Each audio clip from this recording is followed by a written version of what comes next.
चीन के अपन औपचारिक भ्रमण खत्म भेला के बाद अमेरिका के राष्ट्रपति डोनाल्ड ट्रंप के एक पोस्ट अबै छै जैमे लिखल रहे छै कि ककरो आरो के स्वतंत्रता के लेल अमेरिका अपन लोग सब के हजारों मील दूर नहीं पठेते। ई पोस्ट सीधा तौर पर ताइवान के लेल एगो संदेश रहे, कैलाकि अमेरिका ताइवान के स्वतंत्रता के एकटा सबसे बड़का गारंटर के रूप में देखल जाय छै। द ताइवान रिलेशंस एक्ट के अनुसार कोनो प्रकार के आक्रमण के स्थिति में अमेरिका कानूनी रूप से ताइवान के रक्षा साधन देवा के लेल बाध्य छै। लेकिन ट्रंप के पोस्ट अमेरिका के ताइवान प्रति बदलल सोच के झलक रहल छै। ट्रंप के एगो विस्तारवादी छवि से हो रहल छै। दोसर बेर राष्ट्रपति बनला के बाद ट्रंप कखनो कनाडा के अमेरिकन स्टेट बनावे के बात करे छै, त कखनो ग्रीनलैंड के अमेरिका में मिलावे के, कखनो वेनेजुएला पर आक्रमण करे छै, त कखनो ईरान पर। एही सबसे ट्रंप के छवि कमजोर राष्ट्र के प्रति नकारात्मक मानल जाय छै। अब अगर चीन के बात करी त चीन हमेशा से ताइवान के अपन अभिन्न अंग मानत आबि रहल छै। तो प्रश्न ई छै, आखिर ई ताइवान विवाद कैला भेलै?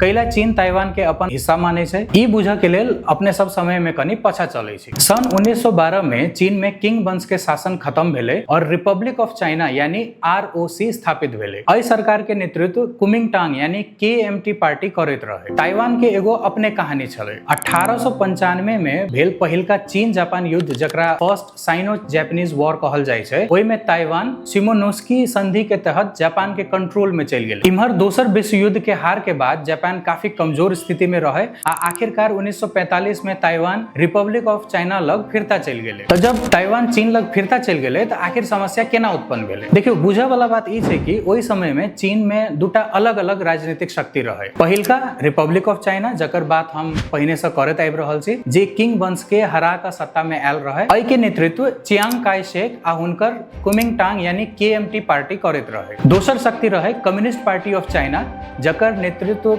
रहे माओ जेडोंग। ई दुनू पार्टी एक दूसर के कट्टर विरोधी रहे। लेकिन इंटरेस्टिंग बात ई छै कि दुनू मिलकर जापान के विरोध में एक साथ से हो लड़ल रहे। लेकिन 1945 में दोसर विश्व युद्ध खत्म भेला आ जापान के हार के बाद चीन में ई दुनू शक्ति के बीच फेरो से गृह युद्ध शुरू भ गेलै। सन 1945 से 1949 तक चीन में भयंकर सिविल वॉर चललै। आखिरकार 1949 में माओ नेतृत्व के कम्युनिस्ट पार्टी के पीपल्स लिबरेशन आर्मी यानी PLA के जीत भेलै आ बीजिंग में ROC के जगह पर पीपल्स रिपब्लिक ऑफ चाइना यानी PRC के स्थापना भेलै। एहि हार के बाद चियांग काय शेक अपन सरकार, सेना और समर्थक सहित ताइवान चल गेलै और ओतऽ ROC सरकार जारी रहलै। तो एना 1949 में आई के हिसाब से दू गो देश चाइना और ताइवान वजूद में एलै और आई तक कायम छै। गौर करे वाला बात ई छै कि बहुत समय तक दुनिया के आरो देश सब ताइवान के ROC सरकार के असली चाइना मानैत रहे। एतऽ तक कि संयुक्त राष्ट्र यानी यूनाइटेड नेशंस में सेहो पहिने चीन के सीट ताइवान के छलै। लेकिन 1971 में PRC यानी बीजिंग सरकार के चीन के आधिकारिक प्रतिनिधि मान लेल गेले। समय के साथ ताइवान में लोकतंत्र मजबूत होइत गेले, ओतऽ चुनाव, free media, multi party system विकसित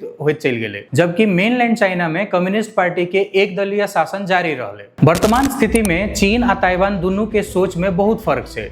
चीन सरकार ताइवान के अपन हिस्सा माने छै और एकीकरण पर जोर दै छै। चीन बहुते बेर ताइवान लग सैन्य अभ्यास सब सेहो करैत रहे छै। तो दोसर तरफ ताइवान के बहुत युवा सब अपना आप के ताइवानीज माने छै, चाइनीज नहीं, आ अपन अलग पहचान बना कर राखे चाहे छै। हालांकि ताइवान में बहुत लोग औपचारिक रूप से स्वतंत्रता घोषित करे के पक्ष में सेहो नहीं छै, कैलाकि एना केला से चाइना के हमला के खतरा बढ़ सकै छै। आ दुनिया के नजर से देखी तो चीन ताइवान के ई यथास्थिति लगभग पिछला 7 दशक से अहिना कायम छै।